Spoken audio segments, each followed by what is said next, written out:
disposition, Jésus. Dans les bons moments, dans les mauvais moments, dans les moments faciles, dans les moments difficiles, Seigneur.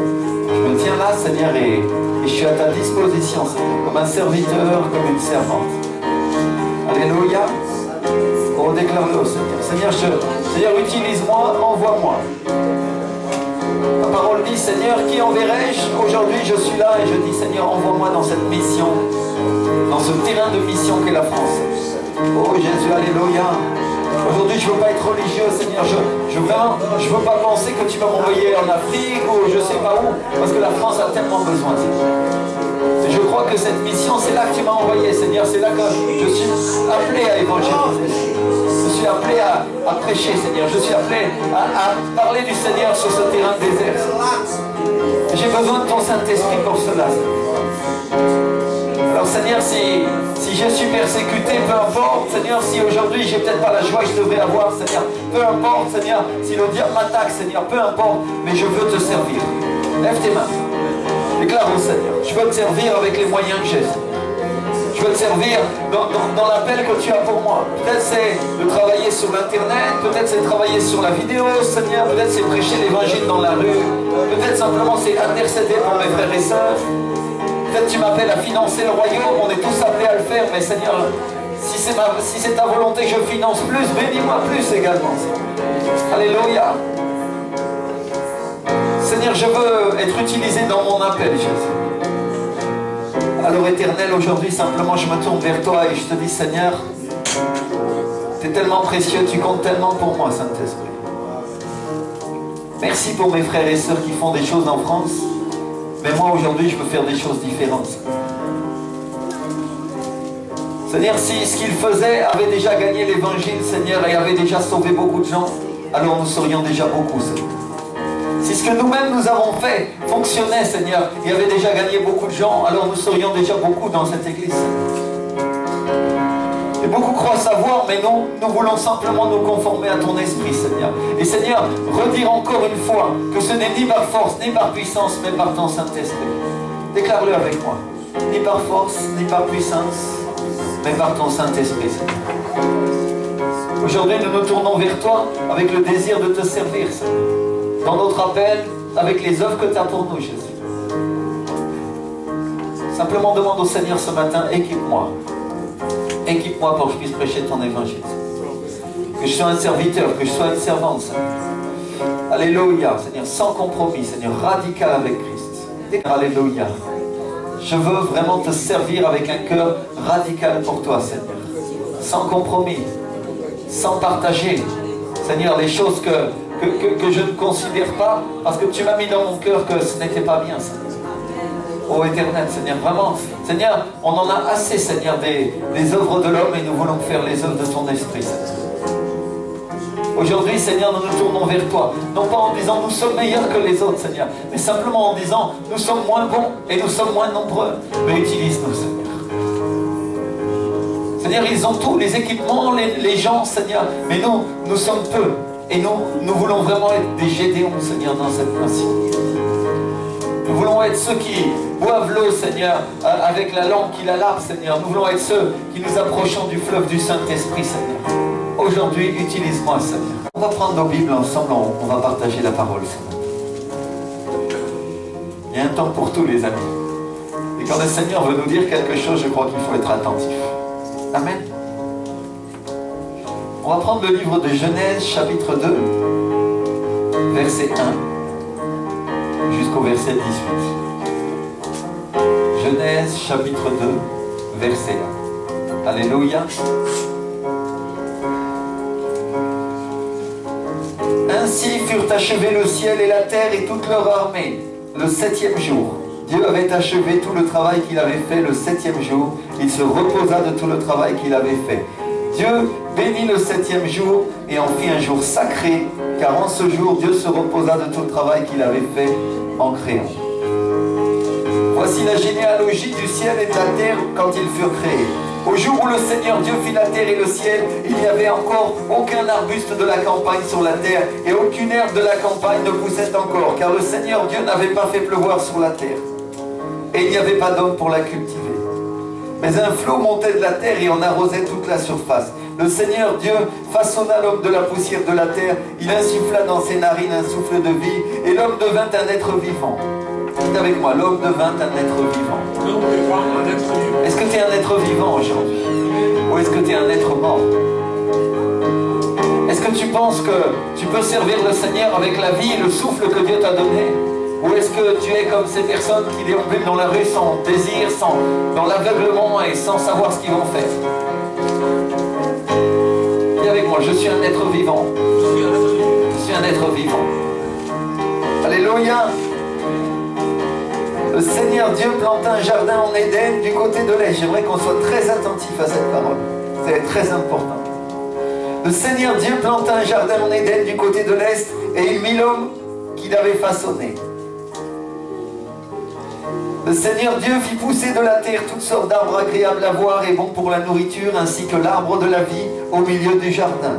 C'est avec moi, l'arbre de la vie. Très important. Et l'arbre de la connaissance de ce qui est bon ou mal. Un fleuve sortait d'Éden pour arroser le jardin, et de là il se divisait en 4 bras. Le nom du premier est Pichon. C'est celui qui contourne tout le pays de Havila, où l'on trouve l'or. Et l'or de ce pays est bon. Là se trouve aussi le bdellium et la pierre d'onyx. Le nom du deuxième fleuve est Guillon. C'est celui qui contourne tout le pays de Couche. Le nom du troisième fleuve est le Tigre. C'est celui qui coule à l'est de la Syrie. Le quatrième fleuve, c'est l'Euphrate. Le Seigneur Dieu prit l'homme et le plaça dans le jardin d'Éden pour le cultiver, pour le garder. Le Seigneur Dieu donna cet ordre à l'homme. Tu pourras manger de tous les arbres du jardin, mais tu ne mangeras pas l'arbre de la connaissance de ce qui est bon ou mal. Car le jour où tu en mangeras, tu mourras. Le Seigneur Dieu dit, il n'est pas bon que l'homme soit seul, je vais lui faire une aide qui sera son vis-à-vis. Alléluia. Il y a ton voisin, le jour où tu en mangeras, tu mourras. De quoi on est en train de parler? Péché, n'est-ce pas? Tout le monde connaît la tentation d'Adam et Ève, non?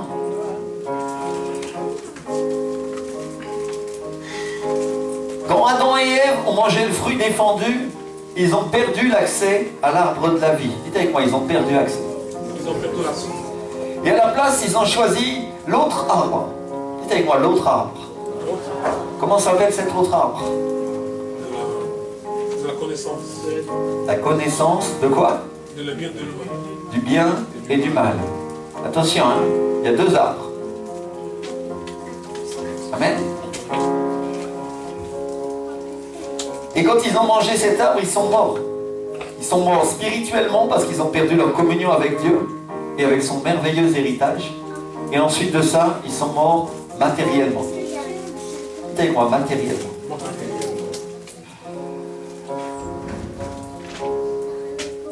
Et ils ont perdu l'accès au seul arbre qui pouvait leur donner la connaissance de Dieu et de sa parole, qui avait le pouvoir de leur donner la vie. N'est-ce pas? Ils ont choisi un arbre d'une autre connaissance. Le bien et le mal. Au lieu de la vie. C'est avec moi. Ils ont choisi autre chose. Ils ont choisi autre chose. Et la Bible dit que Dieu a envoyé un ange qui leur a barré l'accès au jardin. Un chérubin. Vous imaginez combien c'est grand un chérubin? Certains y voient, quand on parle de chérubins, tous ces petits angelots joufflus avec les figures que la religion catholique nous a enseignées, non? C'est pas comme ça un chérubin. Ça n'a rien à voir. La Bible dit que des anges ont bougé la pierre du tombeau de Jésus. Une pierre énorme, monstrueuse. Imaginez-vous la taille des anges. Elle dit que les anges qui étaient représentés sur le tabernacle faisaient environ 6 mètres. Vous imaginez?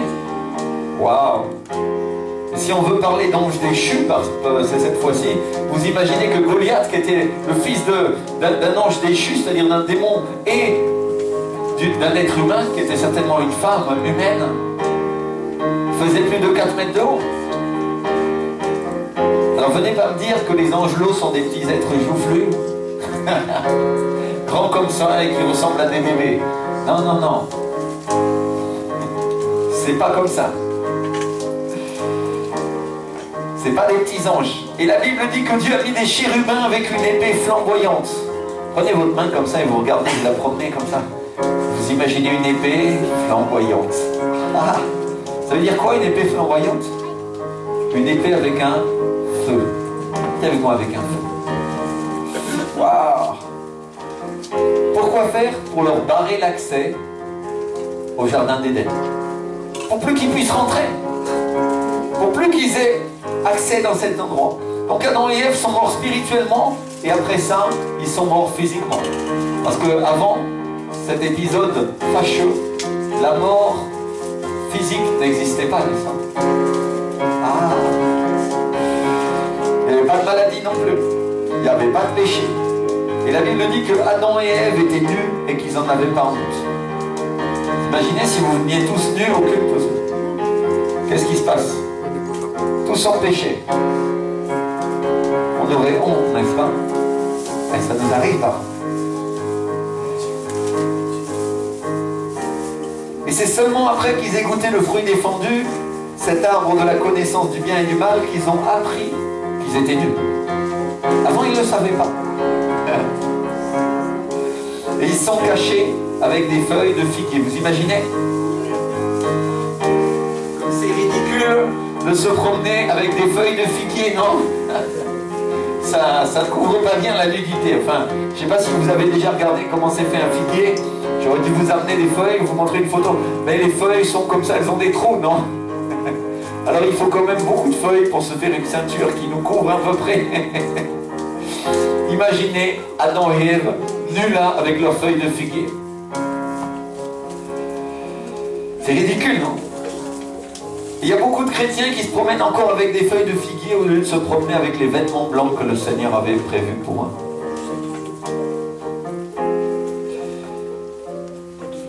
C'est réel.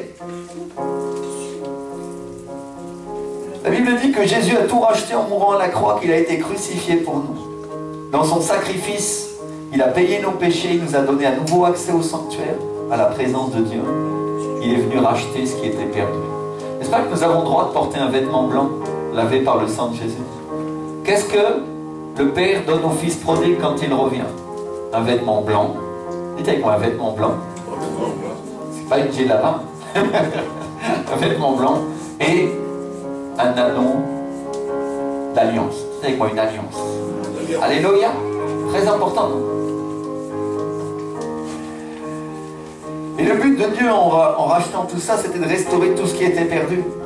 Tout ce qui avait été perdu à cause d'un mauvais choix. Le choix du péché.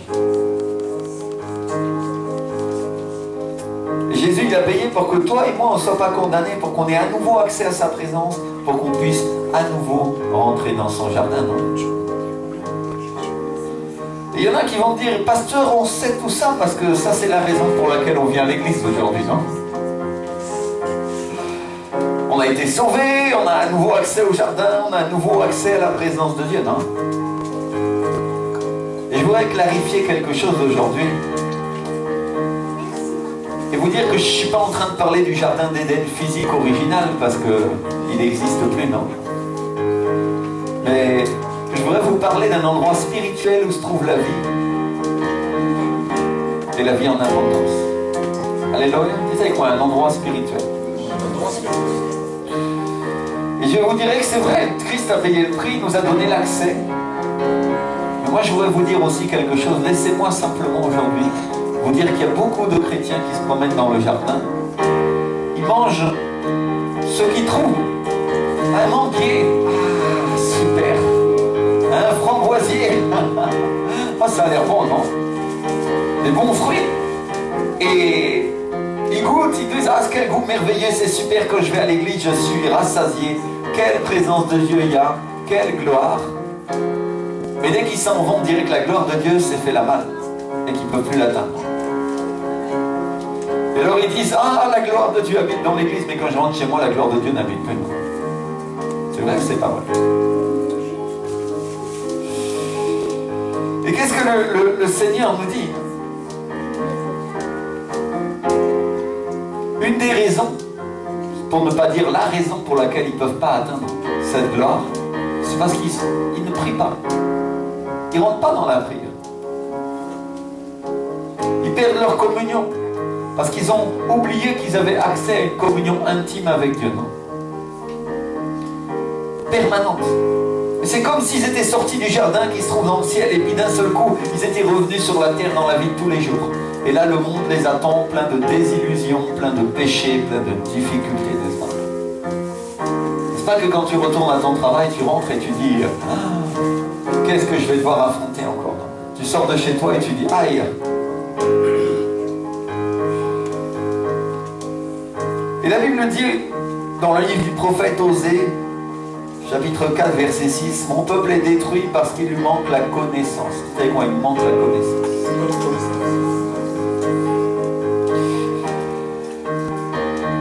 Et si vous regardez le verset juste après, au verset 7, Dieu dit, puisque tu as rejeté la connaissance, je te rejetterai.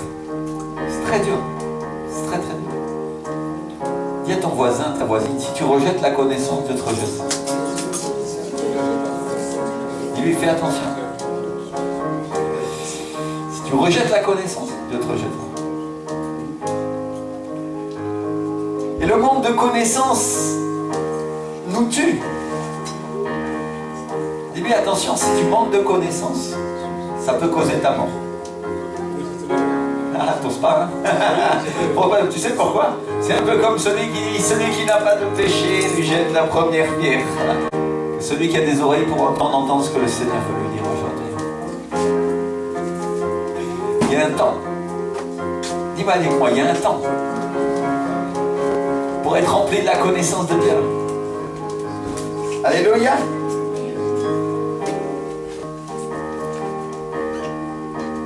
Et Dieu nous donne la vie, mais si nous manquons de connaissance, nous pouvons la perdre au moment où on va rentrer dans le camp de l'ennemi. Vous comprenez ce que je veux dire? Et moi, Dieu nous donne la vie. Imagine que Dieu te donne la vie, et tu sors avec cette vie de l'église, tu sors avec cette vie, et tu vas te promener un petit peu dans le monde, et tu vas te rencontrer sur un terrain de bataille où se tient le diable, où se tient les démons. Qu'est-ce qui risque de se passer? La Bible dit que le diable c'est un voleur. Il est venu pour voler, égorger, détruire, n'est-ce pas? C'est un menteur. Qu'est-ce qu'il va faire? Il va trouver un stratagème où il va essayer pour te voler cette vie, n'est-ce pas? Vous comprenez? Et toi tu ne sais pas comment te défendre. Et tu es là et tu dis, oh là là, je suis environné d'ennemis, mais... Et d'un seul coup, il y en a un qui t'agrippe d'un côté, l'autre de l'autre, et hop, d'un seul coup c'est comme si cette vie disparaissait.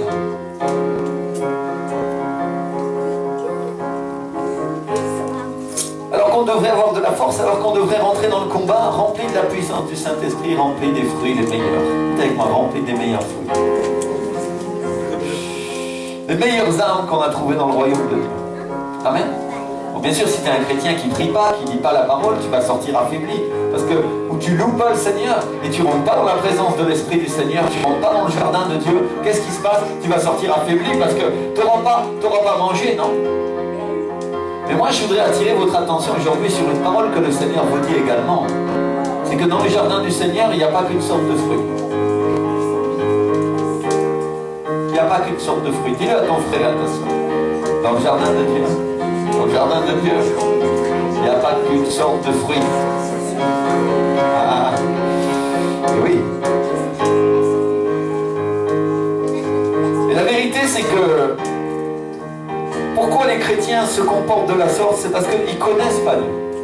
Ils ne connaissent pas Dieu. Je veux dire, oh, pasteur, tu exagères, moi j'ai rencontré Jésus, j'ai une relation. Moi, je voudrais te dire, beaucoup de gens ne connaissent pas Dieu. C'est vrai. Parce que s'ils connaissaient Dieu, ils sauraient qu'à n'importe quel moment, ils ont accès au jardin. C'est avec moi, à n'importe quel moment. C'est écrit dans la parole, c'est pas écrit. Même quand tu te sens mal, même quand il y a de l'oppression, tu as accès. Même quand tes frères et sœurs ne sont pas motivés, tu as accès.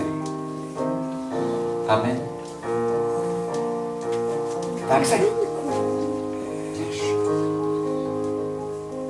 Ils sauraient qu'ils ont accès aux meilleures promesses, ils sauraient que la vie et la mort aussi est au pouvoir de leur langue, ils sauraient qu'ils peuvent confesser des paroles de vie à n'importe quel moment et changer l'atmosphère du lieu où ils se trouvent. Dans ton bureau, à ton travail, dans ta famille, à ta maison. Tu peux choisir à n'importe quel moment de confesser des choses positives. Tu peux choisir de ne pas critiquer. Tu peux choisir de changer et de bénir au lieu de maudire à n'importe quel moment. Alléluia. Donc si on connaissait Dieu, on saurait que Dieu a mis ses armes à notre disposition et que ses armes se trouvent dans la parole. Et ces choses-là, je ne suis pas en train de parler de choses intellectuelles, parce que certains d'entre nous, on le sait, non? Là. Mais au moment où on en a besoin, on oublie d'aller les chercher. C'est-à-dire, on le sait, mais on le sait sans le savoir. On ne le sait pas vraiment, non? Et ces choses-là, ça arrive pour diverses raisons, on pourrait dire. Il y a des gens qui méprisent les armes de Dieu, ils se disent tout est accompli, non? Parce que ça, c'est quelque chose qu'on leur a enseigné dès leur jeunesse chrétienne. Et ils vivent dans cette doctrine, ils vivent une vie de passivité. Ils attendent que Dieu les emmène. Alors qu'ils vivent une vie faite de galères, de difficultés, d'oppression, d'ennui. Parce qu'ils ne font rien pour Christ. Et la vérité, c'est que si Dieu a tout payé, il attend aussi que nous nous levions pour que nous prenions possession de notre jardin, non? Alléluia. Il n'a pas payé ce prix-là pour qu'on se laisse marcher dessus par nos ennemis, mais pour qu'on aille chercher ce qui nous appartient, notre héritage. Dites avec moi, chercher notre héritage. Alléluia. Et vous comprenez que pour aller chercher notre héritage, il va falloir que nous parcourions ce jardin un petit peu.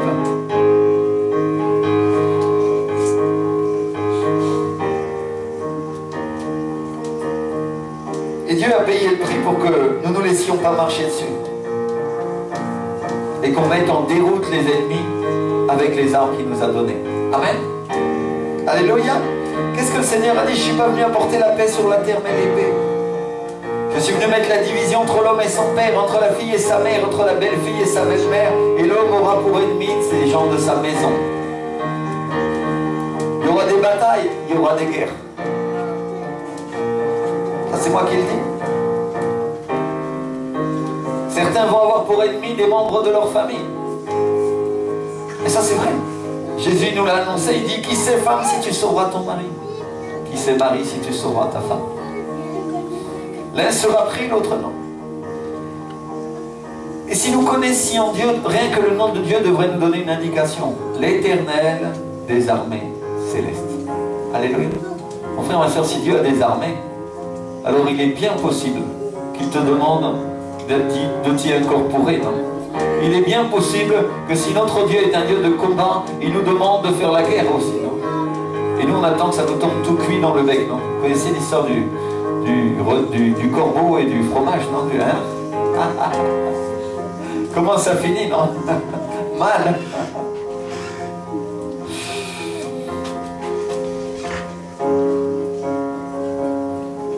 Et la Bible est remplie de combats contre les forces du mal. Alors, si tu sais ces choses-là, mon frère, ma soeur, peut-être tu devrais te lever de ton canapé pour commencer à prier, non? Peut-être tu devrais commencer à dire, Seigneur, j'ai besoin de toi. Alléluia. Et peut-être tu n'y arrives pas tout seul. Peut-être c'est difficile de prier à la maison, non? Et mes frères et sœurs, il y a le vendredi pour ça. On a ouvert un vendredi, alors ce vendredi, exceptionnellement, ça sera fermé, mais le vendredi d'après, ça sera. On a ouvert ce jour-là pour deux raisons. La première, que les gens qui ne puissent pas aller au culte le dimanche parce qu'ils travaillent, puissent quand même avoir un temps avec le Seigneur. Et la deuxième, c'est que nous puissions prier, louer et adorer le Seigneur ensemble. N'est-ce pas que c'est plus facile à plusieurs? Peut-être tu es là et tu dis, je ne prends même pas un quart d'heure pour prier. Mais si tu te tiens avec ton frère, avec ta soeur le vendredi, qu'est-ce qui va se passer? Tu vas passer une heure en train de prier avec eux. Et tu vas apprendre à faire la guerre. Amen. Alléluia. Vous comprenez ce que j'essaye de dire? C'est très important.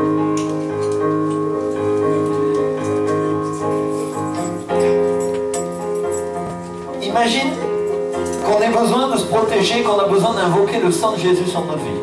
Demain. Parce qu'il vient un problème, il y a une difficulté. D'abord, il faut que nous comprenions que le sang a accompli quelque chose, parce que sinon on va réciter ça comme une formule magique, non? Combien de chrétiens j'ai vu faire ça? Moi-même, ça m'est arrivé.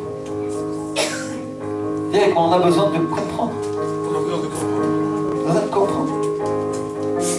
Parce que juste parce qu'on nous a dit il faut invoquer le sang de Jésus, j'invoque le sang de Jésus, mais est-ce que tu sais ce que le sang de Jésus a fait? Est-ce que tu sais dans l'esprit quel est le pouvoir du sang de Jésus? Est-ce que tu as eu la révélation de qu'est-ce que le sang de Jésus a fait pour ta vie?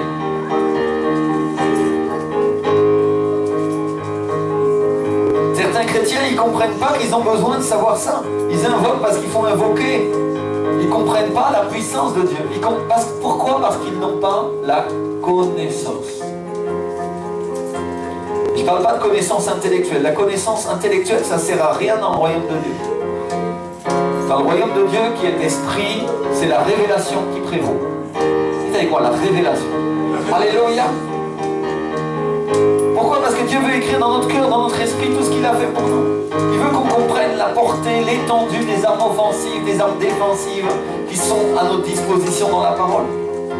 Pour appliquer le sang de Jésus sur notre vie, nous devons comprendre à quoi il sert. Amen. Oh, certains ils vont dire, ah, moi j'ai compris. On va voir si tu as compris quand le diable vient sur ta famille et que la puissance de Dieu te protège ou non. On va voir si tu as compris. Comprenez ce que j'essaye de dire? Un vrai soldat, il est mis à l'épreuve du feu. Ah, qu'est-ce que le Seigneur il nous dit? Que nous serons testés, nous serons mis à l'épreuve. Vous comprenez ce que j'essaye de dire? Et que si ce que tu as construit est détruit et brûlé à cause de l'épreuve, alors il ne subsiste rien. Mais si ta maison subsiste, alors gloire à Dieu, n'est-ce pas? Alléluia. Avec quels matériaux nous construisons nos maisons? Avec quels matériaux nous édifions notre foi? Est-ce que nous faisons ça avec la connaissance du royaume de Dieu ou avec la connaissance que nous pensons avoir? Et bien souvent, mes frères et sœurs, je voulais vous dire que c'est très mélangé. Les matériaux de chacun d'entre vous sont visibles aux yeux de Dieu et aux yeux de ceux à qui Dieu le révèle, n'est-ce pas? Et la vérité, c'est que nous pouvons voir des vêtements entrelacés. Des choses de l'esprit mélangées avec des choses de la chair. Et parfois ça tient pendant un moment. Mais vous savez, vous avez déjà vu ces huttes en Afrique qui sont faites avec des branchages. Peut-être le lion ne pourra pas passer, mais imaginez-vous qu'un rhinocéros rentre. Qu'est-ce qu'il va faire? Il va détruire ce mur, non? Et vous serez ensuite mangé par le lion. Vous comprenez ce que j'essaye de dire? Les temps sont mauvais. Nous devons résister et apprendre à résister et à comprendre et avoir la connaissance du royaume de Dieu. Parce que sinon nous allons mourir.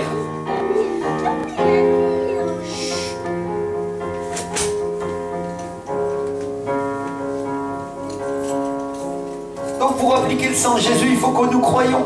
Comment est-ce qu'on va appliquer si on ne croit pas ce qu'on est en train de dire? Il faut qu'on ait la foi. Et il faut que cette foi grandisse. Dites avec moi, il faut que cette foi grandisse. Et oui.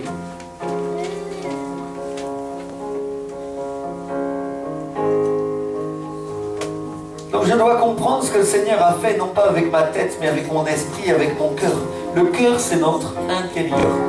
C'est un endroit en nous où le Saint-Esprit se tient. Dites avec moi, un endroit où le Saint-Esprit se tient. Je ne parle pas de l'organe, mais je parle de l'intérieur de ta vie, je parle de tes entrailles, je parle de l'endroit du tabernacle où le Saint-Esprit se tient dans ta tente. Alléluia. Il y a cet endroit en toi. Pour appliquer le sang de Jésus, il faut que je croie. Il faut que j'ai la foi. Il faut que je comprenne aussi ce que c'est que de déclarer, ce que c'est que la puissance de la déclaration. Oh, il y a un vendredi, on a déclaré, c'était absolument incroyable, tellement de bénédictions. Et je vais vous dire, comment nous pouvons savoir qui est-ce qui a reçu la révélation de la déclaration. Celui qui a compris cette parole ce soir-là et qui était là avec nous, il a déclaré comme un fou. Il a déclaré sur sa vie. Parce qu'il avait la révélation et il savait que ça allait arriver. Et celui qui n'avait pas compris, il a déclaré un peu et puis après il s'est fatigué. Et après, bon, il a déclaré encore un peu parce qu'on l'a poussé. Et vous savez quoi, le pouvoir de la révélation. Ne crois pas que ta vie est invisible aux yeux des autres. Moi, je ne suis pas un voyant, je ne suis pas un devin. Mais si le Saint-Esprit me montre, je verrai. Alléluia. Toute personne qui est spirituelle voit celui qui est Dieu. Vous comprenez ce que j'essaie de dire? Il voit les feuilles de figuier. Et tu es là, tu es en train de te débattre dans tes problèmes. Et tu dis, oh mais personne ne me voit. Mais la vérité c'est que si Dieu te voit. Et tu dis, oh mais le pasteur ne me dit rien. Ou le leader ne me dit rien. Ou telle autre personne ne me dit rien. Mais non, il ne te dit rien parce que Dieu ne l'a pas appelé à te condamner, à te pointer du doigt et à te dire, regarde combien tu es méchant et nu et misérable. Et... Non, il est passé par là avant toi. Et il va juste te tendre la main et te dire, regarde, viens, habille-toi avec moi. Ça c'est un serviteur. Alléluia. Dieu te pointe du doigt et te condamne quand il n'a plus le choix. Et il dit, toi. Et là, il est parfois trop tard. Ou alors c'est la dernière chose. Moi, j'ai connu un homme à qui une prophétesse a dit un jour dans un culte, c'est ta dernière chance. Si tu ne changes pas maintenant, tu mourras. Dieu fait ça quand vraiment, c'est la dernière chance. Vous comprenez? Mais avant, il va nous encourager, il va nous inciter, il va nous signaler parfois dans notre cœur. Et nous saurons, mais c'est à nous de prendre la bonne décision. Amen. Il y a des gens ici qui vont prendre aujourd'hui une bonne décision. Ils vont décider de suivre le Seigneur. Le salut est en train d'entrer dans cette maison en ce moment. Alléluia. Il y en a d'autres qui vont prendre des décisions de changer les matériaux avec lesquels ils construisent. Et ils vont changer le focus de leur vie. Et le Seigneur va les amener à des choses spirituelles plus élevées. Il y a une personne en ce moment qui a la conviction de ce qui va se passer dans sa vie spirituelle. C'est une personne qui va grandir beaucoup. Alléluia. Et elle sait que le Seigneur est avec elle. Merci Seigneur. Alors il y a beaucoup de choses à comprendre. Non? Imagine que tu n'as pas compris la puissance de la déclaration. Si Dieu ne t'a pas révélé ce verset d'Ésaïe 55, 11 qui dit « Ainsi en est-il de ma parole qui sort de ma bouche, elle ne retourne pas à moi sans effet, sans avoir exécuté ma volonté et accompli mes desseins. » C'est logique que dans ta tête tu dises « Pourquoi je vais proclamer? Je vais lancer cette parole. » Mais si tu as compris à quoi elle sert et que tu as compris que c'est une arme et tu déclares que je suis un homme prospère et béni et restauré et le Seigneur va m'utiliser, l'onction est sur moi, ou une femme, qu'est-ce qui va se passer à ton avis? Et que ta foi est là, tu as compris ce que c'est que la foi, tu as la révélation de la foi, tu as la révélation de la parole de Dieu. Tu dis je lance cette parole, elle sort de ma bouche comme elle sort de la bouche du Seigneur. Et, parce que je lui appartiens, je suis son enfant. Et qu'est-ce qui se passe? Elle ne sort pas et ne revient pas à moi, ne revient pas à Dieu sans avoir accompli ce pourquoi elle est sortie. Donc ça vaut la peine de proclamer, non? Je ne dis pas ça pour que tu fasses de la proclamation, mais pour que tu te rendes compte de la puissance de la révélation dans ta vie et que tu saches quel est ton niveau de connaissance aujourd'hui. Alléluia. Merci Seigneur. Alors il y en a d'autres, des chrétiens, ils se mettent à pleurer. En général, c'est sur leur sort. En général, quand on pleure, c'est sur nous. Et on dit, oh, la vie est dure. Mes ennemis m'écrasent. Et la vérité, c'est qu'on ne connaît pas Dieu, parce que si on le connaissait, on saurait qu'on a un Dieu qui vient toujours à notre secours et qui ne nous abandonne jamais, non? Ah oui. C'est écrit dans la parole. On l'a lu, on nous l'a enseigné, mais on ne l'a pas compris, non? Parce que quand vient la circonstance difficile, bien sûr, c'est normal que tu sois agité. Moi, je le suis aussi, on est des êtres humains, non? Mais la vérité, c'est que si la connaissance de Dieu est là, il y a un moment où on se ressaisit et on dit non, c'est pas vrai. Moi, je crois plus à ce qui est écrit dans la parole. Ça, c'est connaître Dieu. Dieu fera quelque chose pour moi. Les bontés du Seigneur ne sont pas terminées. Elles ne se sont pas renouvelées encore. Alléluia. Vous comprenez ça? Merci Seigneur. Et ce sont des gens qui ne se saisissent pas d'une vérité pour leur vie, qui n'ont pas la connaissance. Dites avec moi, la connaissance. Dans une église, on voit tout de suite quand une personne reçoit une parole prophétique où il y a une voix qui se lève, il y a un cœur qui se lève. Mon frère, ma soeur, oui, c'est pour toi. Oui, c'est pour lui. C'est pour elle. Et cette personne est là et elle dit, oui Seigneur. Oui Seigneur. Et peut-être elle fait le geste ou elle ne le fait pas.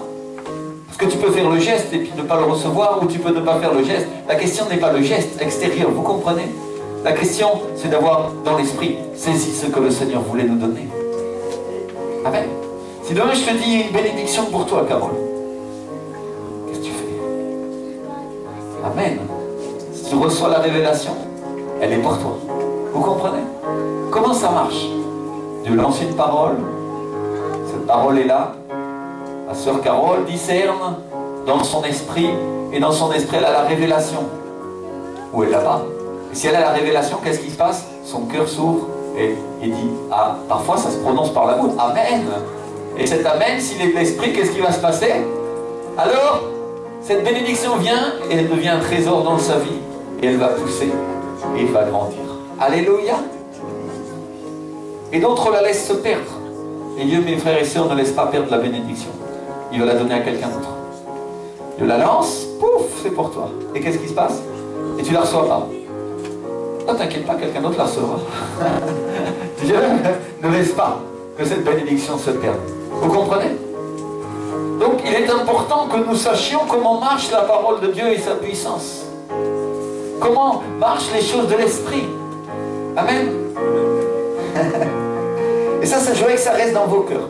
Tu peux aller dans tous les instituts bibliques de la planète, tu peux apprendre la parole par cœur. Si tu n'as pas la révélation, ça ne marche pas, ça ne sert à rien. Comprenez? Moi, j'ai rien contre l'institut biblique. Au contraire, gloire à Dieu pour l'institut biblique. Mais tu dois avoir la révélation pour pouvoir te saisir de quelque chose qui est de Dieu, parce que c'est quelque chose de spirituel. Alléluia. Esprit. Est-ce que tu peux attraper un esprit avec tes mains? Tu ne peux pas. Il te passe entre les doigts, non? Si la parole de Dieu est vivante et qu'elle est esprit, si l'esprit de Jésus passe ici en ce moment et que tu veux le retenir avec tes mains physiques, tu ne pourras pas. Mais si tu le retiens avec ton cœur et les choses de l'esprit, alors oui, il restera avec toi pour toujours. Vous comprenez? Ça marche de cette manière-là. Alléluia. Merci Seigneur.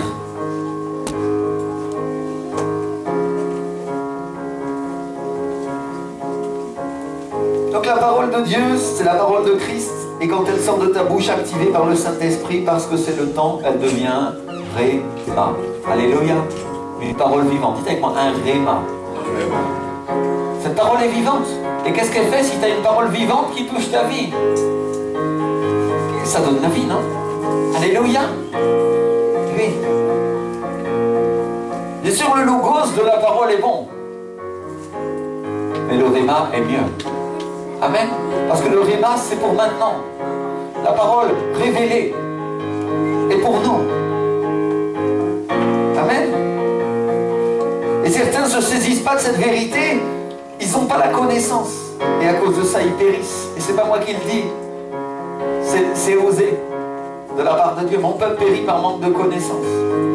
Je voudrais que tu te tournes vers ton voisin, vers ta voisine et tu lui dises, c'est écrit sur cet arbre au fond du jardin que tu as vu à la fin de l'Ancien Testament. Dis-le, dis-le. C'est écrit sur cet arbre au fond du jardin. Du côté des arbres des prophètes, il y a un arbre qui a l'air moins épais que les autres et sur lequel il est écrit « Osez ». Et quand tu regardes sur l'arbre d'Osée ce qui est écrit, qu'est-ce qu'il y a écrit? Mon peuple périt par manque de connaissance. Ah, celui qui est rentré dans cette partie du jardin et qui a compris cette révélation est averti. Amen. Alléluia. Et ça, je voudrais que ça reste dans vos cœurs. C'est très important de comprendre ces choses-là.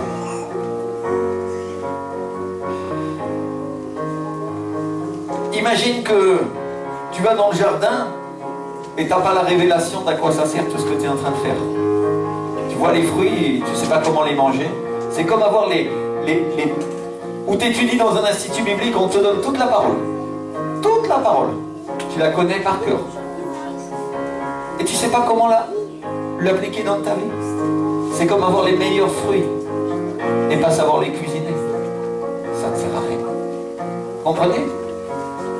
La première chose que nous devons avoir, c'est la révélation. Amen. Myriam, elle me disait, quand je préparais cette prédication, elle me disait, certains chrétiens ne savent pas qu'ils sont justifiés. Parce que s'ils savaient qu'ils l'étaient, ils auraient la paix. La Bible dit que justifiés par la foi, nous avons la paix avec Dieu. Qu'est-ce qui te justifie? Qu'est-ce qui te rend juste, mon frère, ma soeur? Le fait que tu crois en la parole de Dieu. Tu crois en Jésus. Amen.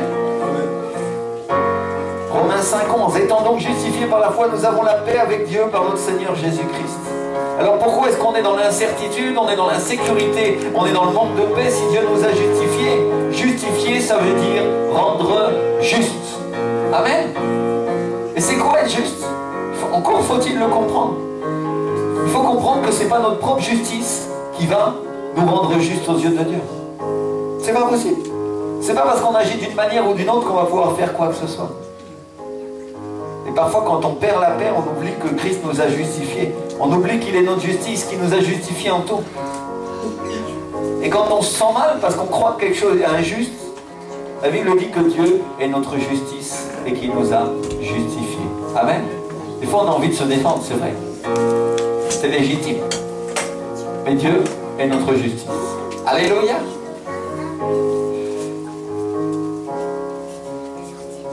Et à la fin, on va être justifié parce que ce que Christ a fait pour nous, c'est ça qui va nous rendre justes. La justification de tous est exhibée à la croix. Quand tu regardes la croix, il y a écrit que tu es juste. Amen. Alléluia. Merci Seigneur. Donc il faut comprendre que nous avons été justifiés et personne ne peut nous dire que nous ne sommes pas justes parce qu'il y a une croix devant nous qui nous prouve le contraire. Alléluia. Et le diable ne pourra pas dire à Dieu qu'on n'a pas droit au salut, qu'on n'a pas droit à la paix, parce que Christ l'a déjà payé. Et on doit savoir qu'entre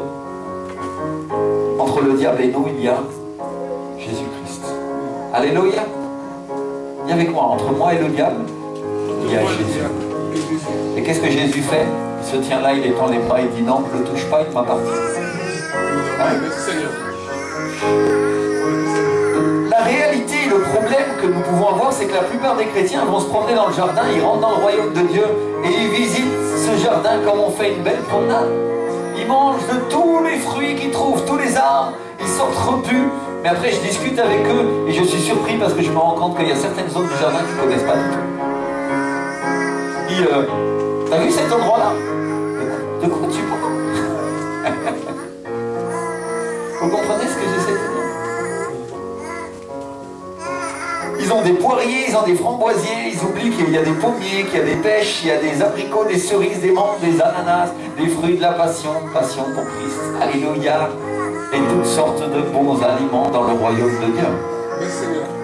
Tu ne peux pas te nourrir et t'alimenter que de certains fruits, mon frère, ma soeur. Tu dois avoir un régime équilibré dans la parole de Dieu. Alléluia. Il faut manger de tous les fruits que Dieu met à ton menu.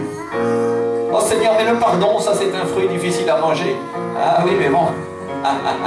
Si tu ne pardonnes pas, tu seras pardonné. Qu'est-ce qui se passe si tu n'es pas pardonné? Tu vas mourir, tu iras en enfer. Mon peuple périt par manque de connaissance. Si tu avais lu l'arbre d'oser, peut-être que tu aurais osé pardonner, non? Pardonnez le jeu de mots, mais c'était tentant. Alléluia. Merci Seigneur. Donc en réalité, ils ont exploré qu'une partie du jardin de Dieu. Je voudrais qu'on reprenne encore cette parole qui est en Genèse chapitre 2 verset 9. Un petit signe quand vous avez trouvé Genèse, premier livre de la Bible, chapitre 2 verset 9. Ça y est? Et l'Éternel Dieu fit croître du sol tout arbre agréable à voir et bon à manger, et l'arbre de vie au milieu du jardin. Qui avait déjà lu cette parole? Levez la main. Qui avait déjà vu ce dont je suis en train de parler? Que l'arbre de la vie était au milieu du jardin. Qui avait compris le sens? Il y en a un peu moins déjà, non? N'est-ce pas? Donc mes frères et sœurs, si Dieu a mis au centre de ce jardin un arbre spécial qui porte du fruit en toute saison, un arbre toujours fleuri, qui porte dans le cœur de son être, sur les branches, la carte de tous les autres arbres, c'est pas pour rien.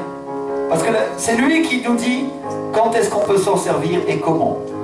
Et en lui, il a la révélation et il a la connaissance de Dieu. Alléluia. Je ne parle pas de l'arbre de la connaissance du bien et du mal. Je parle de cet arbre qui est au centre du jardin. Comment s'appelle cet arbre? L'arbre de la vie. Alléluia. Amen. L'arbre de la connaissance de Dieu, on pourrait dire. L'arbre de la révélation de sa parole. Et où se trouve cet arbre? Il est où? Au centre du jardin. Au milieu, non? Alléluia. Et il y a une bonne raison pour laquelle Dieu met cet arbre au beau milieu des autres, c'est parce qu'il voulait qu'on le voie, parce que c'est l'arbre le plus important du jardin. Dites avec moi, c'est le plus important des arbres.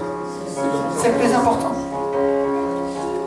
Et si on ne mange pas de cet arbre, on ne peut pas connaître. La Bible le dit en Deutéronome 29, 29, ceux qui ont été du côté des arbres de l'Ancien Testament, pour lire un peu ce qui se passait à l'époque d'Exode, qu'est-ce qu'ils ont lu? Les choses cachées appartiennent à Dieu, les choses révélées appartiennent aux enfants. Ah, si tu n'as pas lu ce verset-là, qu'est-ce qui va se passer pour ta vie? Il va te manquer une révélation, il va te manquer une connaissance, non? Et tu ne vas pas comprendre certaines des choses. On a besoin, pour posséder ses richesses, pour posséder ses bénédictions, de la révélation de Dieu. Tu sais que moi j'ai besoin de la révélation. Oh, le diable ne veut pas qu'on entende ces paroles. Il va tout faire pour vous distraire. Il va tout faire pour vous déranger, pour que vous n'écoutiez pas ce que j'ai à dire aujourd'hui. Sachez-le. Tu as besoin de la révélation du Seigneur. Tu as besoin de la révélation pour le savoir. Pour vivre. Amen. Donc on doit comprendre que c'est un endroit vraiment important et que pour manger de cet arbre, on doit s'y rendre. C'est avec moi, je dois y aller. Imagine que je te dis, il y a un noyer exceptionnel ici derrière les étangs de Cergy et que tu veux manger de ces noix. Parce que tu aimes les noix. Qu'est-ce qu'il va falloir que tu fasses pour aller en manger? Alors que tu saches où il est et il va falloir que tu y ailles, non? Pour aller le chercher. Amen. Alléluia. Et que tu attendes la saison des noix. Dieu marche par saison, vous le savez. La nature entière nous enseigne les saisons de Dieu. Alléluia. J'ai une bonne nouvelle pour vous. L'arbre de la vie est fleuri en toute saison. Alléluia. Oh, c'est le seul arbre qui fleurit de cette manière-là. Celui-là, il est prêt en toute saison. Et c'est lui qui t'indique quelle est la saison des autres arbres dans lesquels tu vas pouvoir manger. Amen. Donc, ce n'est pas un endroit spirituel comme les autres. C'est un endroit tout à fait spécial. Parce que les choses de la terre, les choses du ciel, mes frères et sœurs, c'est très très différent, non? Si demain je te dis où est le noyer, tu vas prendre ton GPS, tu vas prendre une voiture ou tu vas aller à pied et tu vas t'y rendre, non? Et après tu vas chercher cet endroit et tu vas aller à la saison qui correspond à ramasser des noix. Alléluia. Eh bien, c'est très très différent les choses du ciel. Parce que nous avons besoin d'un GPS céleste. Amen. Si Dieu se donne la peine d'utiliser des choses terrestres pour vous faire comprendre les choses du ciel, alors tu peux être sûr et certain, mon frère, ma soeur, que tu auras besoin de toute l'expérience de tes frères et sœurs. Tu auras besoin de toute la révélation de Dieu pour t'emmener à cet endroit du jardin. Dieu se donne la peine d'écrire cela dans sa parole. Mais il y a une manière d'y arriver. Vous savez quoi, il y a une manière. Amen. Et moi je voudrais vous dire que toutes les choses que j'ai voulu atteindre par ma raison, elles se sont toujours refusées à moi, la plupart. Et quand j'ai voulu les atteindre par l'esprit, alors elles m'ont été révélées. Et j'ai compris. Et j'ai pu les utiliser dans ma vie. Mais ça a été un processus. Et ça a été un apprentissage de savoir ces choses-là. Amen. Donc une chose qu'on doit absolument savoir, absolument, tout ce que nous devons savoir est écrit dans la parole. Tourne-toi vers ton frère et dis-lui, tout ce que tu dois savoir est écrit dans la Bible. Dis-lui, tout, absolument tout, ce que tu dois savoir est écrit dans la Bible. Amen. Et tu peux lui ajouter, l'arbre de la vie se trouve au milieu du jardin. C'est écrit en Genèse, 2e chapitre. L'arbre de la vie se trouve au milieu du jardin. Amen. Et le milieu, c'est le centre du jardin. Cet arbre de la connaissance de Dieu, mes frères et sœurs, cet arbre qui nous donne la vie. Si on lit le chapitre 3, verset 22, quand Adam et Ève ont péché, il est écrit, voici l'homme est devenu comme l'un de nous pour connaître le bien et le mal, et maintenant afin qu'il n'avance pas sa main et ne prenne aussi de l'arbre de vie et n'en mange et ne vive pour toujours. Qu'est-ce qu'il a fait ensuite le Seigneur? Il a mis un chérubin pour l'empêcher de prendre l'arbre de vie. Alléluia. C'est comme ça.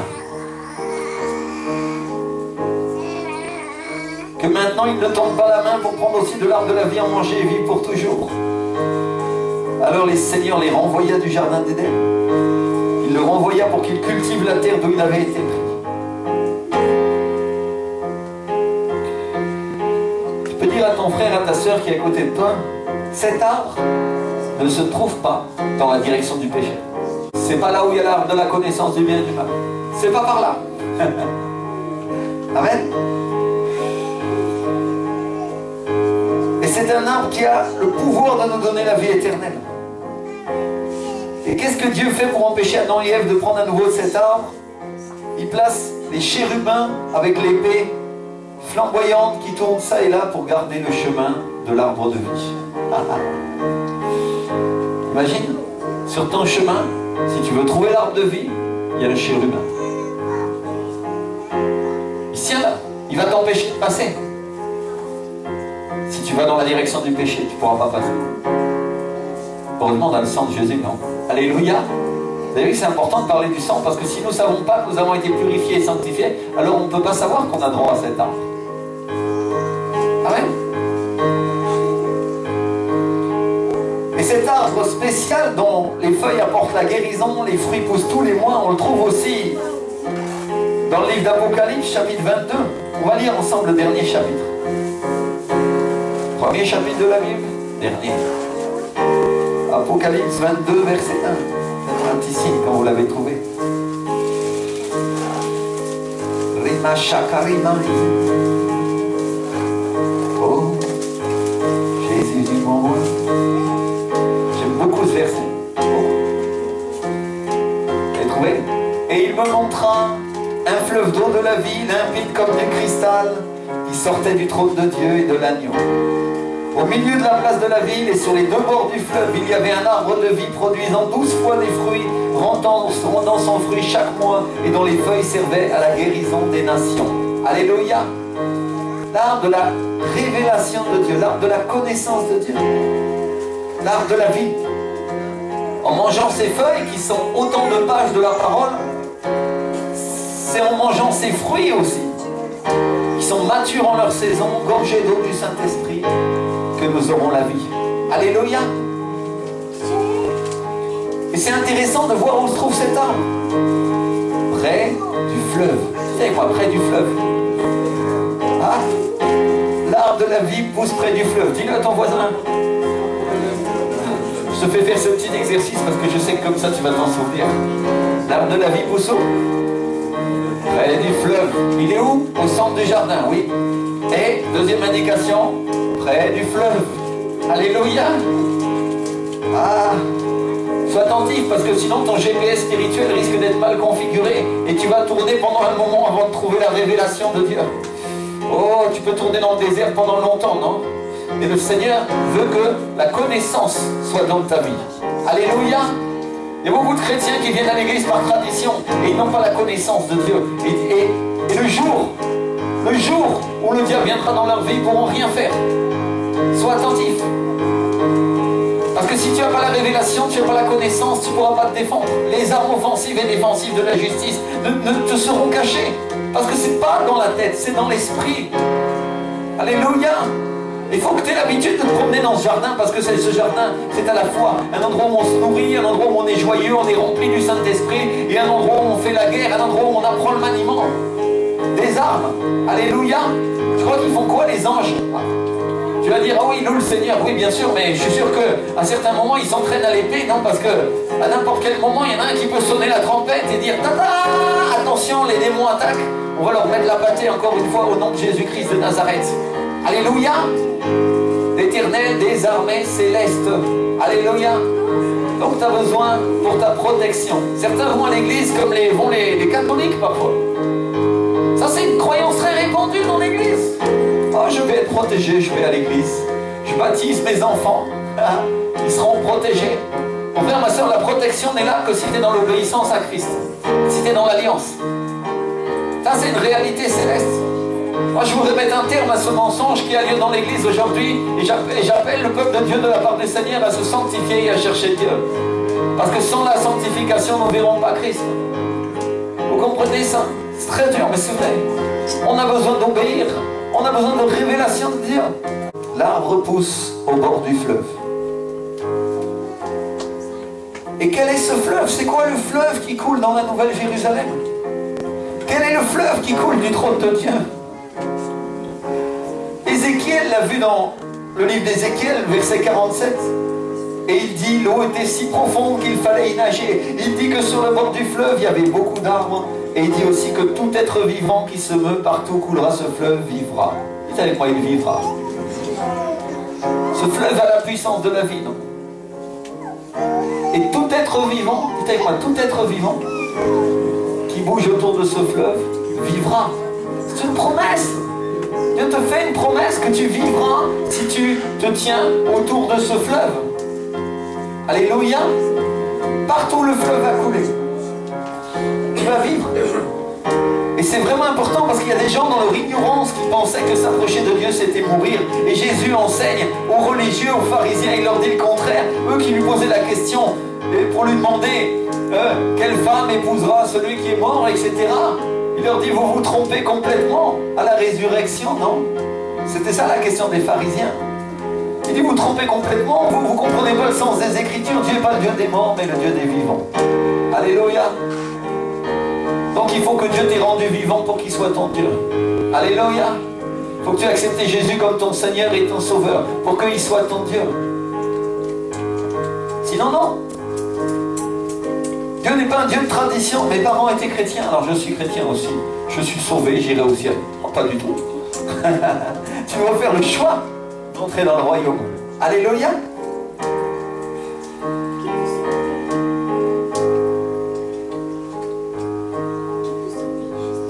Et qui est ce fleuve? Parce que je dis qui? Parce que c'est une personne. Qui est ce fleuve? C'est le Saint-Esprit. Et il a un pouvoir très spécial. Ce pouvoir, c'est de nous emporter vers sa source. Bien sûr, tu diras, la plupart des fleuves coulent vers l'extérieur et descendent vers la mer. C'est aussi son cas. Mais ce fleuve a un pouvoir tout à fait spécial, mon frère, ma soeur. Quand tu te jettes dans ce fleuve et que tu appartiens à Dieu, tu sais ce qui se passe? Tu es aspiré vers le haut. Alléluia. Il y en a qui ont vu des images du rapt de l'église, non? Enlevé vers le ciel. C'est un petit peu ça. Voilà le pouvoir du Saint-Esprit. Il coule pour bénir le monde, mais d'un autre côté, si tu lui appartiens et que tu te jettes en lui, il t'aspire vers le haut. Alléluia. Ah. Seigneur, ça vaut la peine. Merci Seigneur.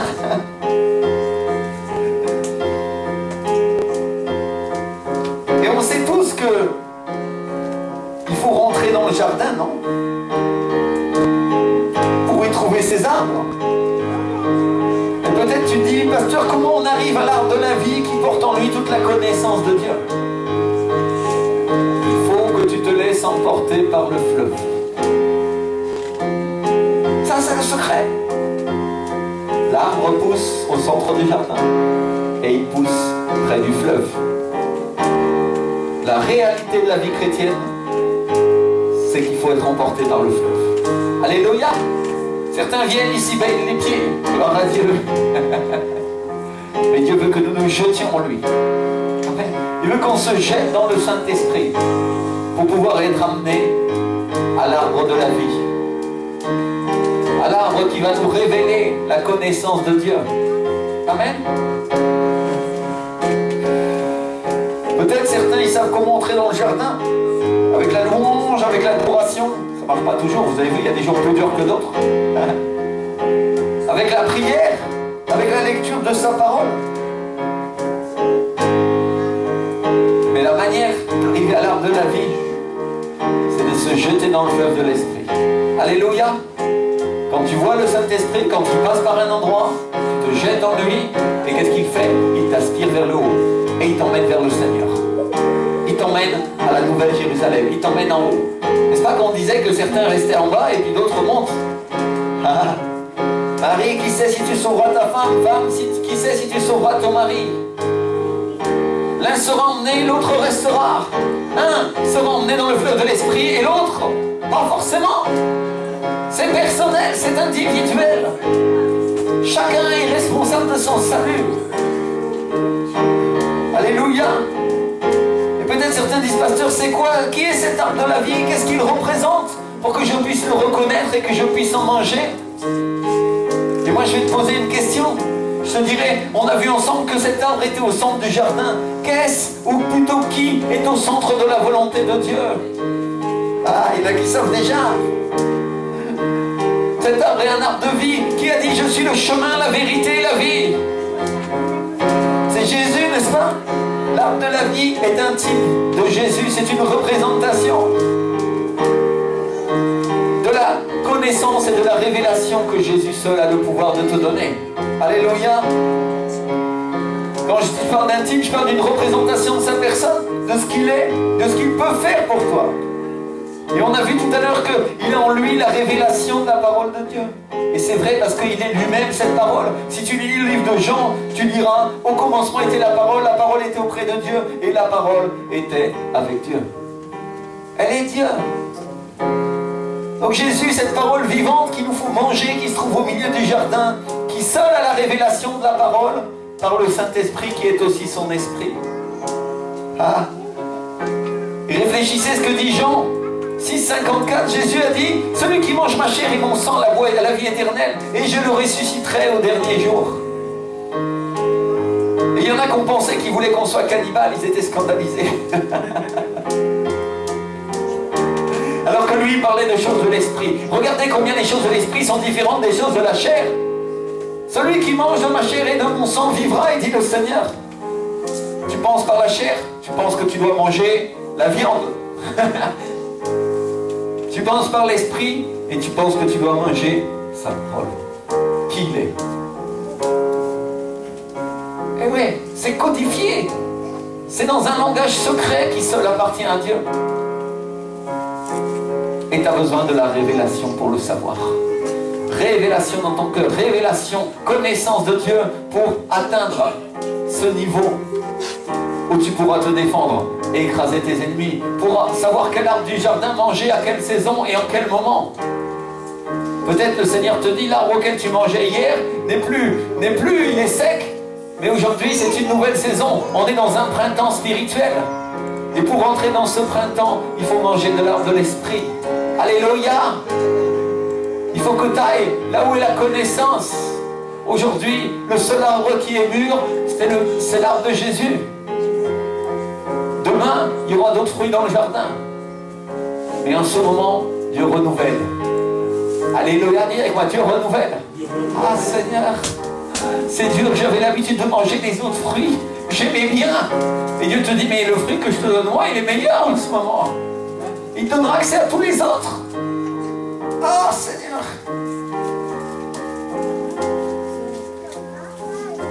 Et rappelez-vous que Jésus expliquait en privé les paraboles à ses disciples, il expliquait les Écritures. Parce que peut-être certains vont dire, pasteur, d'où t'as sorti que cet arbre, c'est celui qui a la connaissance de Dieu et de la révélation. Ben, il est Dieu, donc forcément. Et deux, qu'est-ce qu'il faisait? Il expliquait à ses disciples en privé, en intimité. Aujourd'hui, Jésus est où, mon frère, ma soeur? Assis au ciel, à la droite du Père.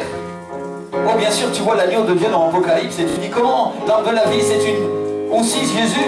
Oui, c'est un type de sa personne. C'est une révélation de sa personne. Il est à la fois l'agneau qui est assis sur le trône et celui qui te révèle et qui a la connaissance de Dieu. Et tu ne peux arriver à lui que par l'Esprit du Seigneur, en te jetant dans ce fleuve. Seigneur, c'est pas logique. Mais est-ce que les choses de Dieu sont logiques? Oh, dans l'Esprit, elles le sont. Dans la pensée des hommes, nettement moins. C'est pour ça qu'on peut avoir notre GPS spirituel bien calculé. La Bible dit, et l'apôtre Paul l'avait compris, soyez renouvelés par le renouvellement de votre intelligence. Laisse l'Esprit du Seigneur renouveler ta pensée. Laisse-le changer, transformer, pour que la connaissance de Dieu, pour que dans les temps difficiles, tu sois sauvé, restauré et résistant. Voilà ce que le Seigneur t'appelle à faire. Et comment on fait? En se jetant dans le fleuve de l'Esprit. Emmène-moi, Saint-Esprit, là où se trouve l'arbre de la vie. Alléluia. Oh, peut-être tu connais l'endroit où est l'agneau, tu sais l'adorer. mais tu manques de connaissances. Et Dieu te dit, c'est super, mais j'ai une autre facette de ma personne. Je suis le lion de Juda, mais aussi l'agneau immolé. Dans la pensée humaine, on dit quoi? Un lion et un agneau, c'est tellement différent, non? Ce sont des types de la personnalité de Jésus-Christ. Alléluia! Si Dieu se fatigue à te mettre des types et des illustrations, c'est pour que tu comprennes cette parole et tu te promènes dans le jardin à n'importe quel moment. Et si jamais tu croises un serpent, c'est pas l'agneau qu'il faut sortir, c'est le lion. Oui, tu sors l'agneau et tu dis, bon oui, le sang, ah voilà. Et là tu dis, ah l'agneau a été volé, serpent, tu peux plus me toucher maintenant. Tu me mettras plus dehors du jardin. Parce que mon frère, ma soeur, quand tu te promènes dans le royaume de Dieu, moi je vais te dire une chose. Tu crois que le diable ne se promène pas dans le jardin de Dieu? Eh bien tu te trompes. Tu dis, il a été envoyé sur la terre. Oui, c'est vrai. Mais regarde Job. Dieu, qu'est-ce qu'il faisait avec le diable? Il discutait. C'est au même endroit. Le diable était venu lui rendre une visite amicale. Dieu regarde ton serviteur Job. Mon frère, ma soeur, en promenant dans le jardin de Dieu, tu peux rencontrer un serpent.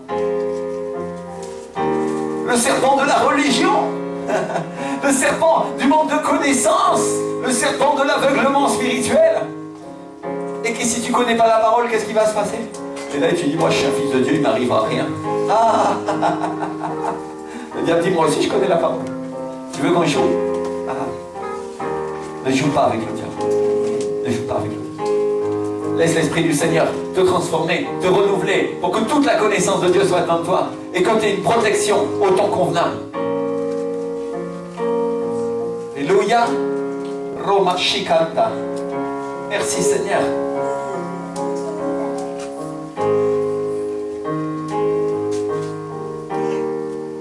En Apocalypse chapitre 22 verset 12.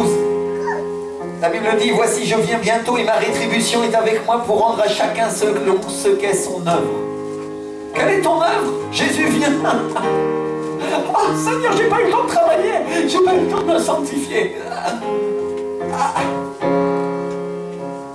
Je suis l'alpha et l'oméga, le premier, le dernier, le commencement et la fin. Heureux ceux qui lavent leur robe afin d'avoir droit à l'arbre de vie.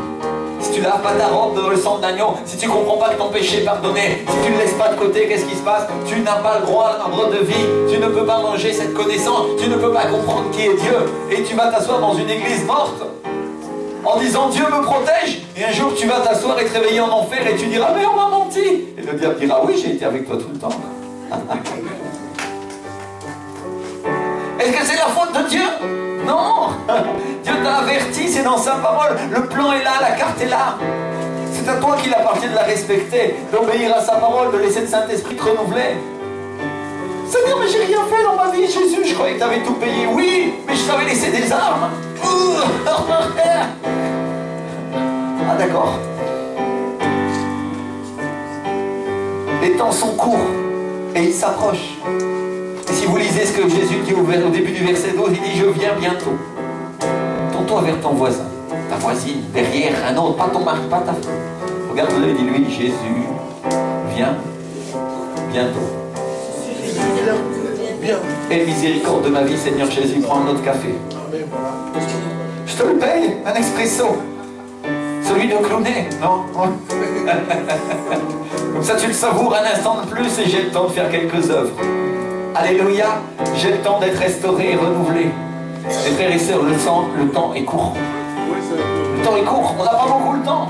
La vie court. Un jour tu as 50 ans, un autre tu en as 60, et un autre jour, je ne sais pas à quel âge le Seigneur t'emmène, le plus tard possible. Mais là, pouf! Ah Seigneur! Et j'avais passé mon temps à vivre la vie des gens du monde. Et j'étais appelé à prêcher l'évangile. J'étais appelé à me sanctifier et à chercher ta face. Et je t'ai ignoré. Seigneur, qu'est-ce que tu vas dire à Jésus ce jour-là? Oh Seigneur, peut-être tu pourras lui dire, ah j'étais pas parfait, mais j'ai fait tout ce que j'ai pu. Rappelez-vous le roi qui a presque tordu le bras de Dieu en lui disant, Seigneur, j'ai fait ceci, j'ai fait cela. Qui lui a inspiré cela? Le Saint-Esprit, il est ton défenseur, il va se tenir à tes côtés. Il va dire, j'ai servi dans l'église, j'ai prêché l'évangile, j'ai fait ça, j'ai fait tout ce que j'ai pu. Et plus parfois. Et là, comment ça va se passer? Et Dieu dira, c'est bien, fidèle serviteur. Tu n'as peut-être pas porté tout le fruit que t'aurais dû, mais gloire à Dieu. Viens et entre dans la joie de ton maître.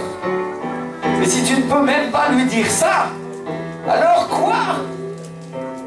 La Bible dit que toute bouche restera fermée devant lui. Toute bouche. Oh, Shekaramanta. Quand le Seigneur va descendre là, ça va être très dur. La Bible dit qu'il y aura des pleurs et des grincements de dents. Que ce sera le moment où seront jugées les personnes. Quand Dieu va revenir, c'est pour le jugement. Il ne va pas revenir pour payer encore à ta place. Ça oui, il l'a déjà fait. Et regardez ce que dit le verset 15. Dehors les chiens, les enchanteurs, les impudiques, les meurtriers, les idolâtres, et quiconque aime et pratique le mensonge. Seigneur, imagine, tu pratiques le mensonge de la parole de Dieu. Tu vas dire, mais la parole de Dieu n'est pas un mensonge. Oh non, elle n'est pas un mensonge. À partir du moment où tu ne te justifies pas avec elle en disant que tu fais des œuvres alors que tu n'en fais pas. Mais dans la bouche du diable, la parole de Dieu peut devenir un mensonge. Et là tu tombes pour menteur, tu dis, j'étais chrétien. Et Dieu te dit, dehors, parce que je t'ai jamais connu. Ah. Vous comprenez? C'est ça la connaissance. La connaissance de Dieu nous sauve. Amen. Christ nous aime, mais il veut que nous mangions cet arbre. Le pasteur Ronnie, vous savez, moi j'étais dimanche dernier à une autre église et il y a eu des mouvements du Saint-Esprit, il y a eu une manifestation de puissance, il y a des gens qui ont été libérés. Gloire à Dieu. Et j'ai entendu après le pasteur Ronnie, parce que j'ai vu la vidéo, parce que notre sœur Marthe enregistre, alléluia. Et gloire à Dieu, j'ai pu regarder, et il a enseigné qu'on ne pouvait pas être des nains spirituels. Oh, gloire à Dieu, comment j'étais content. Oh oui, parce que la vérité, c'est que le Seigneur ne nous appelle pas à être tout le temps des enfants. Bien sûr, les enfants sont protégés, mais est-ce qu'un enfant qui reste toute sa vie un enfant, et c'est la volonté du Seigneur? Quelle malédiction pour des parents quand un enfant reste nain, n'est-ce pas? Quelle malédiction pour des parents quand un enfant reste dans sa croissance mentale, nain, et un enfant alors qu'il a 40 ans. Est-ce que vous pensez que dans la maison du Seigneur, c'est pas une malédiction non plus? Bien sûr que si. Parce qu'à 20 ans, à 17 ans, à 18 ans, à 50 ans et à 70 ans, Dieu veut t'utiliser avec la puissance du Saint-Esprit. Dieu veut le faire. Et il dit, quel malheur, quel lastima, il dirait en espagnol. Quel malheur. Mon fils refuse de grandir. Celui-là refuse d'écouter.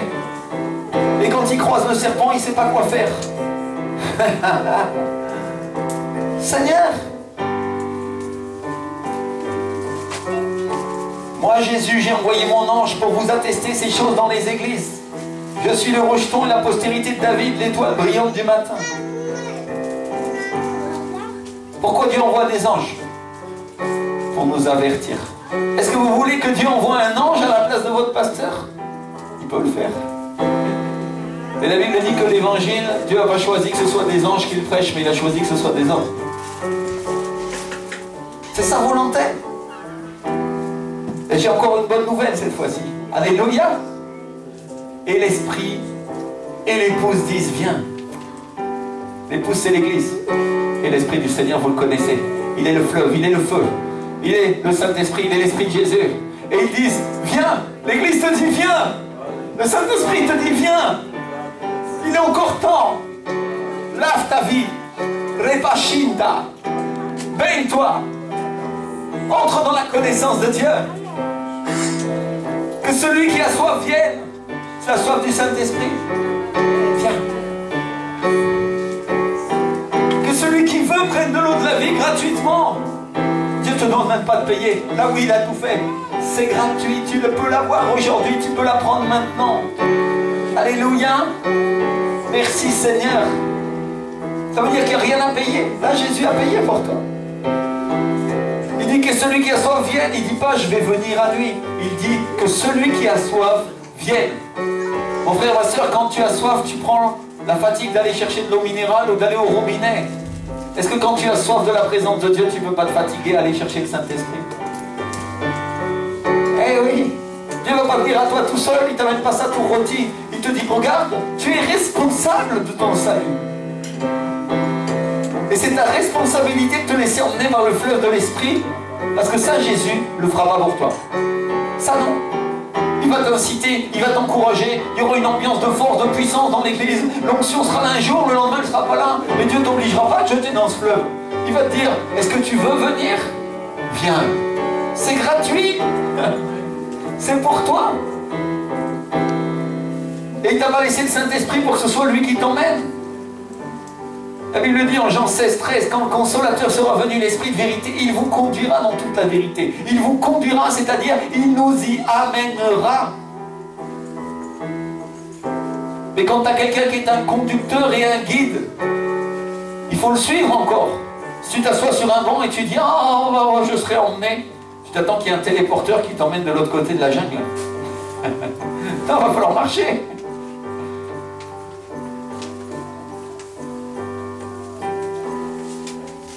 Et à qui il nous emmènera? À la vérité. C'est-à-dire à Jésus, celui qui donne la vie. C'est plutôt clair, non? L'analogie de l'arbre, c'est la même. Vous comprenez? Si ce n'est que c'est une révélation supplémentaire pour que nous comprenions mieux la manière d'arriver à lui. Parce qu'on vous a déjà prêché toutes ces paroles que Jésus est la vérité, que le Saint-Esprit vous guidera. Mais vous n'aviez peut-être pas compris que c'était seulement de cette manière-là qu'on pouvait arriver à lui. Et aujourd'hui, Jésus vous enseigne, l'Esprit du Seigneur vous enseigne. Pour que vous sachiez quelle est la seule manière d'arriver à lui. Et Ézéchiel nous dit, en Ézéchiel 47, 12, sur le torrent, sur ses bords, de chaque côté croîtront toutes sortes d'arbres fruitiers. Leur feuillage ne se flétrira point, et leurs fruits n'auront point de fin. Ils mûriront tous les mois parce que les eaux sortiront du sanctuaire. Leurs fruits serviront de nourriture et leurs feuilles de remède. Toutes sortes d'arbres fruitiers. Alléluia. Avec une promesse, leur feuillage ne se flétrira point, leurs fruits n'auront pas de fin. Ça vous rappelle rien? Le psaume. Heureux l'homme qui ne marche pas selon le conseil des méchants, qui ne s'arrête pas sur la voie des pécheurs, qui ne s'assied pas en compagnie des moqueurs, mais qui trouve son plaisir dans la loi de l'Éternel. Est-ce que tu trouves ton plaisir dans la parole de Dieu? Oui, parce que tu es là. Il y a un plaisir à accomplir. Amen. Et qui la médite jour et nuit. Il est comme un arbre planté près d'un courant d'eau. Ah. Qui donne son fruit en sa saison et dans le feuillage ne se flétrit point, tout ce qu'il fait lui réussit. Qui est le courant d'eau? C'est le Saint-Esprit. Qui est cet arbre? C'est toi. C'est moi. Si tu suis Jésus. Amen. Et est-ce que vous avez vu les arbres qui poussent près des rivières? Ils sont magnifiques. Ils manquent de rien. Ils sont toujours beaux. Alléluia. Mon frère, ma soeur, le Seigneur t'appelle à être un arbre comme celui-là, planté dans le courant de l'Esprit.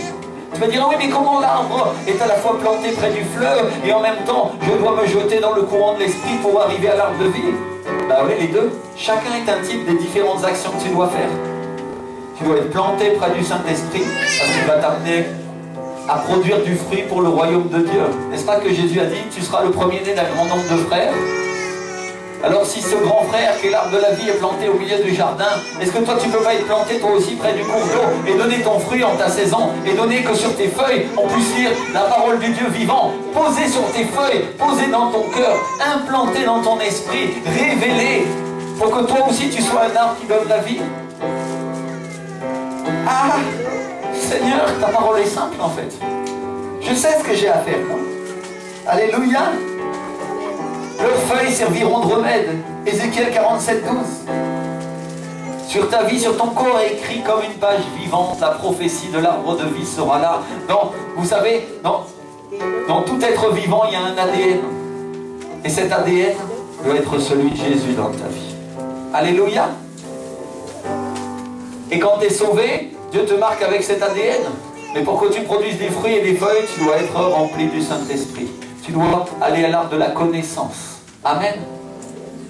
Et c'est là qu'il va se passer des choses. C'est là que tu vas recevoir plus. C'est là que tu pourras te défendre plus. C'est là que les livres d'actes des apôtres s'accompliront pour ta vie. C'est là que les miracles et la bénédiction commenceront à entrer, que tu prophétiseras, que tu auras des visions. Tu crois qu'on a ça comment? Parce qu'on a appris aussi. On s'est baigné. Et on a dit, ça ne nous suffit pas de nous baigner. Je veux être aspiré vers la connaissance. Je veux recevoir plus de toi, Saint-Esprit. Je veux monter vers la connaissance de Dieu. Enseigne-moi, Saint-Esprit. Amène-moi près de cet arbre, qui est un type de Jésus. Amène-moi l'arbre de la vie. Alléluia. Merci, Seigneur. Ta vie sera une nourriture. Ton corps aussi. Il apportera la vie comme Jésus l'apportait. Celui qui mange la parole de Dieu appliquée dans ta vie sera guéri aussi. Qu'est-ce que l'apôtre Paul nous a dit pour finir? Soyez mes imitateurs comme je suis moi-même de Christ. Oh! Est-ce que l'apôtre Paul était Christ? Non. Il était un homme comme toi et moi. Mais il a appris à se baigner. Il a reçu la révélation. Rappelle-toi, il a croisé Jésus sur le chemin de Damas. Il a vu le feu. Alléluia! Ses yeux, ses écailles. Les écailles sont tombées de ses yeux et l'aveuglement est tombé. Et la religion, parce que lui on peut dire que c'était un religieux, hein, il tuait les chrétiens même. Parce qu'il croyait honorer Dieu en faisant ça. La religion est tombée de ses yeux et ses écailles sont parties. Et qu'est-ce qui s'est passé? Il a dit, je tiens toute cette connaissance comme une poubelle. À cause de l'excellence de la révélation de Jésus-Christ mon Sauveur. Oh, je n'ai même pas écrit ça. Chose que Dieu ajoute encore. La révélation. Parce qu'il avait la révélation, il a considéré que c'était plus important que le reste. Vous avez compris? Et lui aussi, il est monté vers cet arbre. Lui aussi, il s'est jeté dans le courant de l'esprit. Lui aussi, il a dit, Seigneur, qu'est-ce que je dois faire maintenant? Envoie-moi. Et qu'est-ce qui s'est passé? Il s'est laissé faire. Et il est devenu un arbre qui a couvert beaucoup d'autres arbres de la Bible. Alléluia! L'apôtre Paul, dans le Nouveau Testament, c'est lui qui a écrit, inspiré par l'Esprit du Seigneur, la plupart des lettres aux Éphésiens, aux Romains, aux Hébreux. Pourquoi? Il s'est laissé emporter par le fleuve, mon frère, ma soeur. Avec moi, Seigneur, je veux cette révélation, Seigneur. Je ne veux pas la révélation du bien et du mal, je l'ai eu assez dans ma vie, Seigneur. Aujourd'hui, je m'approche de toi, Saint-Esprit. Aujourd'hui, je m'approche de toi, Christ. Esprit de Dieu vivant, Seigneur. Emmène-moi vers la nouvelle Jérusalem. Emmène-moi vers l'arbre de la connaissance de Dieu. Et non pas du bien et du mal, Seigneur. Emmène-moi vers la vie. Emmène-moi vers la vie, Saint-Esprit. Toi-même, tu es l'Esprit de vie, Jésus.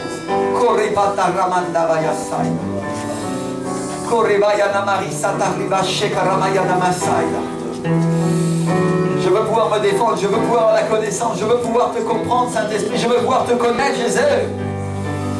Oh, plus. Demande au Seigneur, demande au Seigneur. Seigneur, je ne veux pas rester sans fruit dans ma vie, Seigneur. Un chrétien sur le bord du chemin, dans un désert. Oh non, Seigneur, je ne veux pas être sur les bords du jardin. Je ne veux pas être rejeté par les chérubins, ni voir les flammes de l'enfer, Seigneur. Mais je veux voir ta vie, Saint-Esprit. Je veux voir ta vie, Jésus. Je veux voir la révélation et la connaissance, Seigneur. La connaissance de Dieu sera une protection pour moi, Jésus. Le sang aussi, parce que je saurai l'utiliser, Seigneur. Toi vers la connaissance, Seigneur. Non pas que nous tous peuvent être guéris, mais que moi je peux être guéri, Saint-Esprit.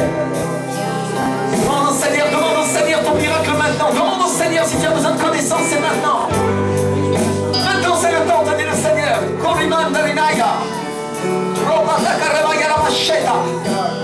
Demande au Seigneur, demande au Seigneur. Plus, Seigneur, de connaissance.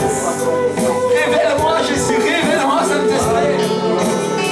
Que je suis guéri, que je suis restauré, que je suis un chrétien pas comme les autres et que j'avance, Seigneur.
vient sur vos vies.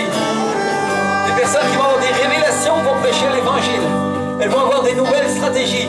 Il y a des choses qui vont venir sur leur vie. Elles vont savoir comment exercer le ministère. Et elles sauront comment parler aux gens. Oh,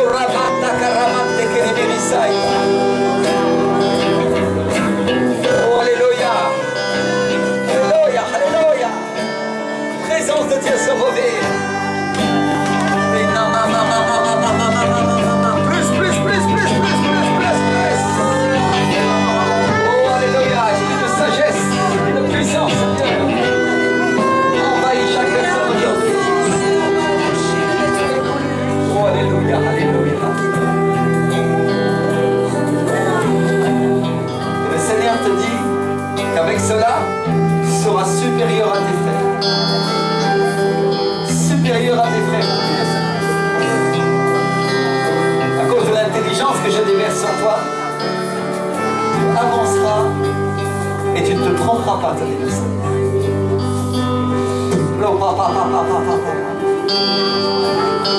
Ceux qui te suivront seront bénis. Ceux qui marcheront avec toi dans l'onction seront bénis. Et ils recevront l'héritage de tes pères, te dit le Seigneur. Aujourd'hui, je me tiens devant ta face et je sais